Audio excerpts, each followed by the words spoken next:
La Croix-Rouge a remis des médicaments au Hamas. C'est la première fois que j'entends qu'il y a eu ce développement. C'est quelque chose de connu ou Oui, tout à fait. Parce oui, que j'avais l'impression que la Croix-Rouge justement n'avait pas réussi à approcher d'une certaine manière. Non, la Croix-Rouge n'a pas réussi à remettre les médicaments aux otages. C'est ça. Elle n'a plus que les remettre au Hamas. Nous avons le plaisir d'être en ligne avec Maître David Sprecher. David, bonjour, Boker Tov. Bonjour. Merci d'être avec nous ce matin. Comme je le disais dans la présentation, je rappelais que vous êtes avocat international, spécialiste dans l'aviation commerciale, aérienne. Et avec vous, je voudrais que l'on débatte ce matin de deux dossiers qui sont totalement différents. D'abord, je voudrais que l'on revienne sur votre implication. On peut en parler plus ouvertement aujourd'hui que par le passé, sur votre implication directe dans le forum des otages qui, après le retour donc de tous les otages vivants en Israël. On a vu des photos de vous avec une partie des otages. Je voudrais que vous nous rappeliez quelle a été votre action et quels sont vos sentiments aujourd'hui après le retour de tous les otages vivants en Israël. Alors voilà, donc j'ai donc d'abord été un des membres fondateurs du Forum des familles des otages disparus le 8 octobre 2023.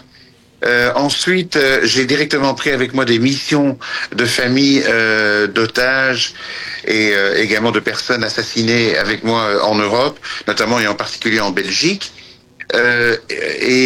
Ensuite, vers la fin du mois d'octobre 2023, j'ai moi-même décidé qu'il fallait faire une action assez particulière et j'ai décidé que j'allais amener aux otages les médicaments dont les malades avaient besoin.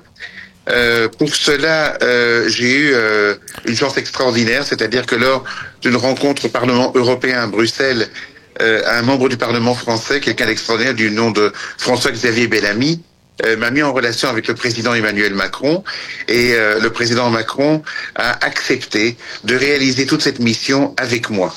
Il a donc créé pour moi une cellule particulière de travail au Palais de l'Élysée.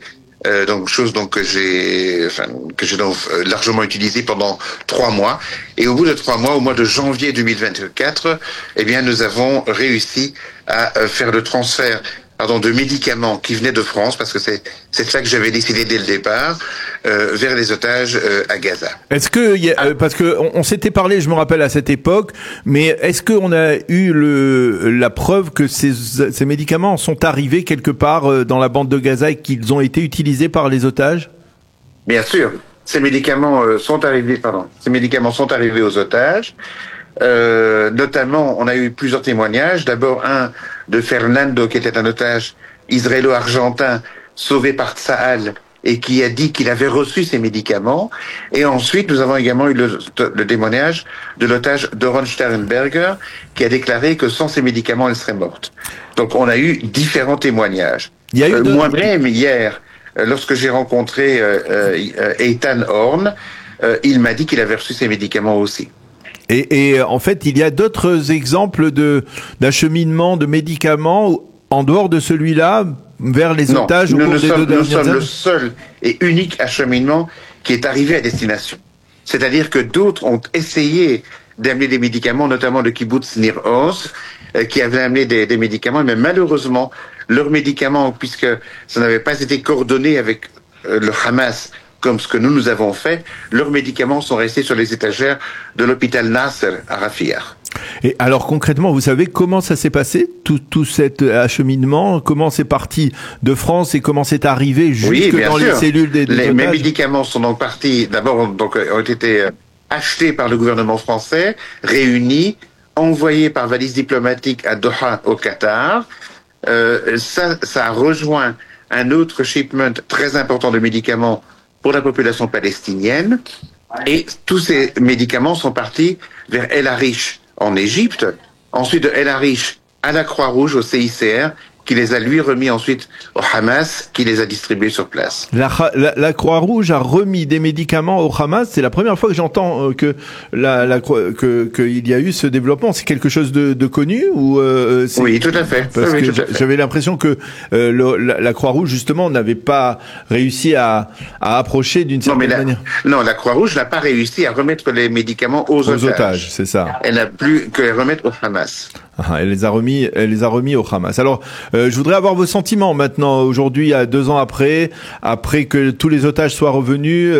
Effectivement, vous avez rencontré les otages qui ont été libérés de captivité. Quel est votre sentiment après 2 années d'action dans ce forum? Alors, ça peut être d'abord une joie d'avoir retrouvé nos otages vivants, ça c'est clair. Mais c'est également pour moi, une énorme tristesse. D'abord pour les otages qui sont revenus décédés. Pour moi, c'est une horreur. Deuxièmement, pour les très nombreux morts et en particulier pour nos jeunes et très beaux soldats qui sont morts. Pour moi, c'est également une très grande tristesse. C'est également une très grande tristesse pour tous ceux qui ont été assassinés le 7 octobre, que ce soit des Israéliens ou des autres, parce que moi-même, j'étais à la grande cérémonie du président Macron le 7 février 2024 à Paris pour les 49 Français qui avaient été assassinés le 7 octobre. Et donc, c'est une joie, mais également avec énormément de tristesse, voire même de pleurs. Racontez-nous votre rencontre hier avec Ethan Oren. Oui, ça a été extraordinaire. Nous nous sommes vus, on s'est fortement enlacés et embrassés. Je lui ai expliqué tout ce que j'avais fait pour lui, parce qu'il n'était pas tout à fait au courant de ce que j'avais fait avec lui. Des choses, pour la plupart, hautement confidentielles, avec toutes sortes de gouvernements étrangers, etc. Et donc, il était très heureux et tout. J'ai vu également son frère, Yair, qui a été, lui, libéré il y a plusieurs mois. Mais malheureusement, je dois le dire, en voyant les deux, d'abord j'ai vu des êtres extraordinaires et d'une résilience extraordinaire, mais malheureusement, qui ont besoin énormément de calme et encore énormément de travail pour se reconstruire. Alors, on ne peut que vous remercier pour cette action, en tout cas, et pour cette initiative, et de rappeler effectivement justement cet acheminement de médicaments vers les otages qui ont donc sauvé la vie au moins de plusieurs de ces otages qui ont été libérés.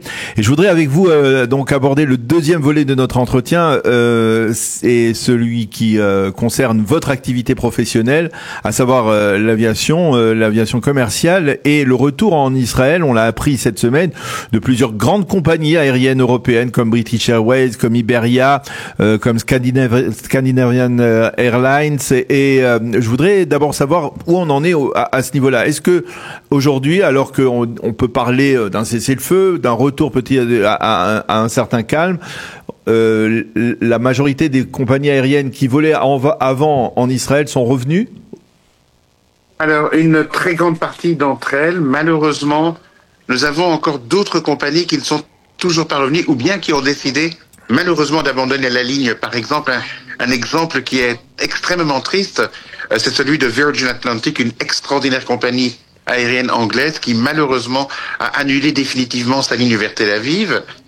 On a également Air India qui n'est pas encore revenu, on a EasyJet qui n'est pas encore revenu, on a Ryanair qui ne reviendra certainement pas avant l'été 2026. Ça veut dire que ce sont beaucoup de d'une part des compagnies qui reviennent, mais d'autres qui ne reviennent pas. Ce sont beaucoup de compagnies de low cost, comme on dit. Hein. Oui, mais qui sont extrêmement importantes pour le marché ici, parce que ce sont les seules compagnies qui peuvent remettre en état le marché au niveau des prix. Et oui, c'est ça, parce qu'on va reparler des prix, mais je voudrais encore un mot sur Turkish Airways, qui n'est pas revenu, n'est-ce pas? Non, mais à mon avis, voyons l'implication très importante, je répète très importante, de la Turquie dans tout le processus de libération actuel, parce que je pense également que sans l'intervention de la Turquie et du président Erdogan, on aurait, à mon avis, eu très dur à ramener nos otages. Je le dis. Et je pense qu'à mon avis, on peut s'attendre à des développements très positifs avec la Turquie également. Alors justement, concernant les prix des billets d'avion, est-ce que le retour des compagnies entraîne une baisse sensible ou pas des billets d'avion, ou alors finalement on est toujours dans des prix, et on va peut-être bien entendu dire un mot sur la compagnie El Al, et on va en parler dans quelques instants. Est-ce qu'il y a une baisse des prix ces dernières semaines? Oui, il y a une baisse des prix qui commence à apparaître, mais qui n'est pas suffisante. C'est-à-dire de combien? Environ 20%. 20%. Mais on doit descendre beaucoup en dessous. Comment on fait pour descendre? Mais c'est très simple, c'est simplement amener encore et encore et encore de la concurrence. C'est la seule manière d'y arriver. Alors, par exemple, la compagnie El Al, je regardais une interview d'un des directeurs d'El Al qui se voyait reprocher, on va dire, l'attitude de la compagnie d'El Al pendant la guerre, qui a fait grimper les prix. On en a certainement parlé aussi entre nous ces derniers mois. Les bénéfices d'El Al sont énormes de ces 2 dernières années. Vous avez des critiques à émettre envers la compagnie nationale israélienne pour cette attitude ? Bien évidemment, parce que je pense que lorsqu'on parle d'une compagnie nationale de l'envergure de El Al, elle aurait dû être beaucoup plus à l'écoute de la population, d'avoir des prix beaucoup plus en face, de voir beaucoup plus à long terme qu'à court terme. Elle a vu à court terme pour engranger de très très grands bénéfices maintenant. Et je pense que c'est très mauvais.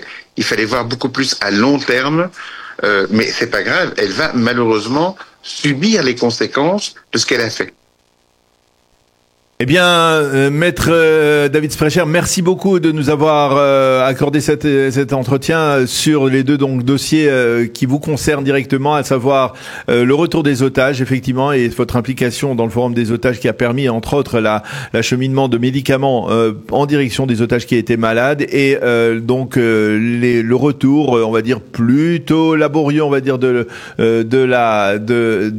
compagnies aériennes étrangères en Israël pour après la fin de la guerre, et dans l'espoir que les prix des billets continueront à baisser. Merci beaucoup, David, d'avoir été avec nous.